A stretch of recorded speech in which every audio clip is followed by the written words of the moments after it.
തലസ്ഥാനത്തും തിരഞ്ഞെടുപ്പിൽ എന്ത് സംഭവിക്കുമെന്ന വലിയ ആകാംക്ഷയാണ് കേരളത്തിന് ആകെയുള്ളത്. തലസ്ഥാനത്ത് നഗരമണ്ഡലങ്ങളിൽ ത്രികോണ മത്സരമുണ്ട്. നഗരമണ്ഡലങ്ങൾക്ക് പുറത്ത് ചിറയൻകീഴിൽ ഉൾപ്പെടെ ത്രികോണ മത്സരമുണ്ട്. ആറ്റിങ്ങലിൽ BJP നേരത്തെ വലിയ മുന്നേറ്റം ഉണ്ടാക്കിയിരുന്നു. അങ്ങനെ ചില പ്രത്യേക പാറ്റേൺ വോട്ടിംഗ് ഉള്ള ജില്ലയാണ് തലസ്ഥാനം. പക്ഷേ UDF-ന് കഴിഞ്ഞ 2021 നിയമസഭാ തെരഞ്ഞെടുപ്പിൽ ഒരിടത്ത് മാത്രം, കോവളത്ത് മാത്രം വിൻസെന്റ് വിജയം മാത്രമാണ് ആകെ ആശ്വാസമായി ഉണ്ടായത്.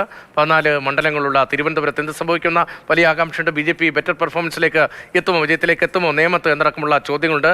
വട്ടിയൂർക്കാവും കഴക്കൂട്ടവും കാട്ടാക്കടയും ഉൾപ്പെടെ വളരെ പ്രധാനപ്പെട്ട ത്രികോണ മത്സരത്തിന്റെ വേദികളാകുന്നു. AK സ്റ്റെഫിനുണ്ട്. AK സ്റ്റെഫിൻ, ഈ ത്രികോണ മത്സരത്തിന്റെ ചൂടുണ്ടോ ഈ മണ്ഡലങ്ങളിലൊക്കെ ഈ കുറി? പ്രചാരണം അടുത്ത ഘട്ടത്തിലേക്ക്, അടുത്ത ലാപ്പിലേക്ക് എത്തുമ്പോൾ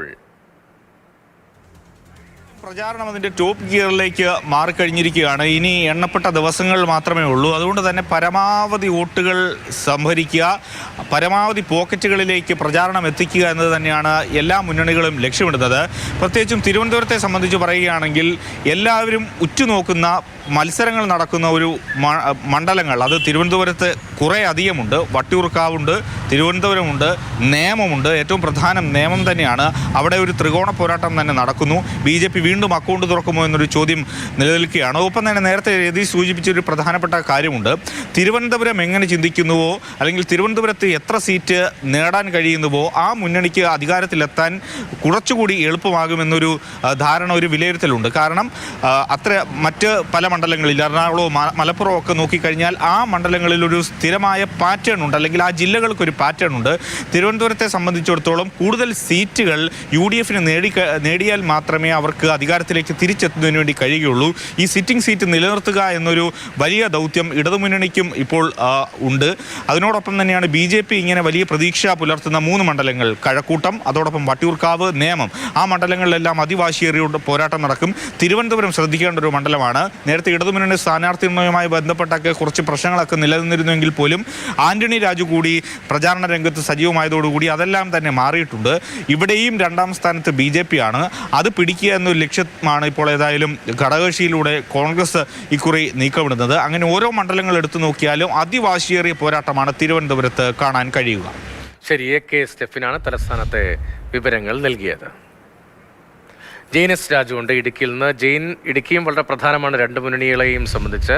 ഇപ്പോൾ പരിപൂർണമായി LDF-ന്റെ കൈപ്പിടിയിലേക്ക് വന്ന ഇടുക്കി ജില്ലയിൽ ഇക്കുറി രാഷ്ട്രീയ മാറ്റം പ്രതീക്ഷിക്കുന്നുണ്ട് UDF.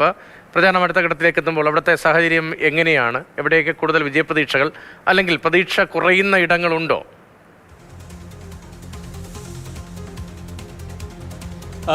രതീഷ്, തീർച്ചയായിട്ടും 4 നിയമസഭാ മണ്ഡലങ്ങളിലും അതിവാശിയേറിയ മത്സരം നടക്കുന്നു എന്ന പ്രതീതി ഇതിനകം തന്നെ ജനിപ്പിക്കപ്പെട്ടിട്ടുണ്ട്. ഏറ്റവും പ്രധാനപ്പെട്ടത് ഇടുക്കിയാണ്. ഇടുക്കി നമുക്കറിയാം, ഇടുക്കിയിൽ മന്ത്രി റോഷി അഗസ്റ്റിൻ മത്സരിക്കുന്ന ഒരു മണ്ഡലമാണ്. പക്ഷേ അതൊരു UDF മണ്ഡലമാണ്, UDF-ന്റെ ശക്തി കേന്ദ്രം എന്ന് തന്നെ പറയാം. തദ്ദേശ തെരഞ്ഞെടുപ്പിലെ ഫലവും പോലും അത് വ്യക്തമാക്കുന്നതാണ്. പക്ഷേ റോഷി അഗസ്റ്റിനുള്ള വ്യക്തിബന്ധമാണ് കഴിഞ്ഞ തവണ UDF-ന് തിരിച്ചടിയായത്.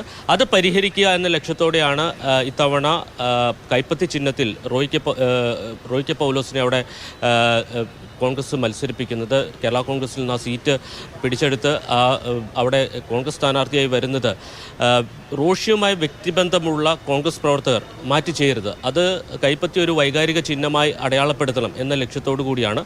അതുകൊണ്ട് തന്നെ ഇടുക്കിയിൽ വാശിയേറിയ ഒരു മത്സരം നടക്കുന്നു. ദേവികുളത്ത് തുടർച്ചയായി CPM മത്സരിച്ച് വിജയിക്കുന്ന മണ്ഡലമാണ്. പക്ഷേ അവിടെ ഇത്തവണ S. രാജേന്ദ്രൻ എന്ന ഫാക്ടറുണ്ട്. S. രാജേന്ദ്രൻ വോട്ടുകൾ പിടിച്ചാൽ എത്ര വോട്ടുകൾ പിടിക്കും എന്നത് ശ്രദ്ധേയമായിരിക്കും. ഇടതു മുന്നണിയിൽ നിന്നുള്ള വോട്ടുകളായിരിക്കും രാജേന്ദ്രൻ പിടിക്കുക എന്നുള്ളതാണ് പൊതുവെ കരുതപ്പെടുന്നത്. പക്ഷേ നമുക്കറിയാം, കോൺഗ്രസിൻ്റെ F. രാജ തീർച്ചയായിട്ടും വിജയപ്രതീക്ഷയിലാണ്. അദ്ദേഹവും ശക്തമായ മത്സരം അവിടെ കാഴ്ചവെക്കുന്നു. പ്രത്യേകിച്ച് ഭരണവിരുദ്ധ വികാരമൊക്കെയാണ് അവിടെ പ്രധാനമായും ചർച്ച ചെയ്യപ്പെടുന്നത്. തോട്ടം മേഖലയിൽ നേരിടുന്ന പ്രതിസന്ധിയെല്ലാം ചർച്ചയാവുന്നു. നമുക്കറിയാം, ഒരുപക്ഷെ CPM-ന് ഈ തെരഞ്ഞെടുപ്പ് സ്ഥാനാർത്ഥി പ്രഖ്യാപനം വരെ ഒരു ഉറച്ച മണ്ഡലമായി കരുതിയിരുന്നത് ഉടുമ്പൻചോലയായിരുന്നു. M. മണി അവിടെ മത്സരിക്കാൻ വരുമെന്നാണ് കരുതിയത്. പക്ഷേ M. മണിക്ക് പകരം KK ജയചന്ദ്രൻ അവിടെ മത്സരിക്കാൻ എത്തിയിരിക്കുന്നു. സംഘടനാ രംഗത്ത് സജീവമായിരുന്നെങ്കിലും കഴിഞ്ഞ കുറച്ച് നാളുകളായി അദ്ദേഹം ആ മണ്ഡലത്തിൽ എത്രത്തോളം ഉണ്ടായിരുന്നു എന്ന കാര്യം സംശയമാണ്. 3 തവണ തുടർച്ചയായി ആ മണ്ഡലത്തെ പ്രതിനിധീകരിച്ച ഒരു ജനപ്രതിനിധിയാണ് KK ജയചന്ദ്രൻ.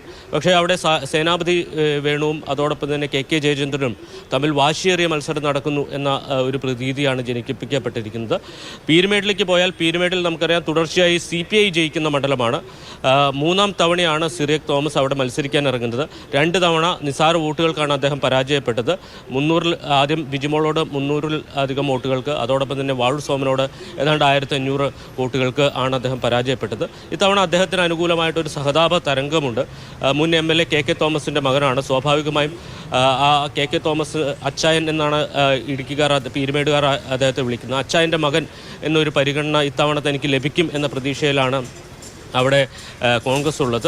CPIയുടെ ജില്ലാ സെക്രട്ടറി തന്നെയാണ് അവിടെ മത്സരരംഗത്തുള്ളത് എന്നത് ആ സംഘടനാ സംവിധാനം ഫലപ്രദമായി പ്രവർത്തിക്കുന്നതിന് കൂടി മുതൽക്കൂട്ടാവുന്നുണ്ട്. സ്വാഭാവികമായും പീരുമേടും അതിശക്തമായ മത്സരം നടക്കുന്നു. ഈ 3 മണ്ഡലങ്ങളിൽ അല്ലെങ്കിൽ ഈ 3-4 മണ്ഡലങ്ങളിൽ BDJS പിടിക്കുന്ന വോട്ടുകൾ, പ്രധാനപ്പെട്ട മണ്ഡലങ്ങളിലെല്ലാം BDJS ആണ് മത്സരിക്കുന്നത്. ഉടുമ്പൻചോലയിലും അതോടൊപ്പം തന്നെ ഇടുക്കിയിലും അതോടൊപ്പം തന്നെ ദേവികുളത്ത് BJPയും പീരുമേട്ടിൽ BJPയും. അങ്ങനെ വലിയൊരു വിന്നബിൾ ഫാക്ടർ അല്ലെങ്കിൽ വിജയസാധ്യതയില്ലെങ്കിൽ പോലും ഇവർ BJP NDA വോട്ടുകൾ ഈ 2 മുന്നണികളുടെയും വിജയപരാജയത്തെ സ്വാധീനിക്കുന്ന ഘടകമാണ്. ശരി, JNS രാജുവാണ് ഇടുക്കിയിൽ നിന്നുള്ള സമഗ്രമായ വിവരങ്ങൾ നൽകിയത്.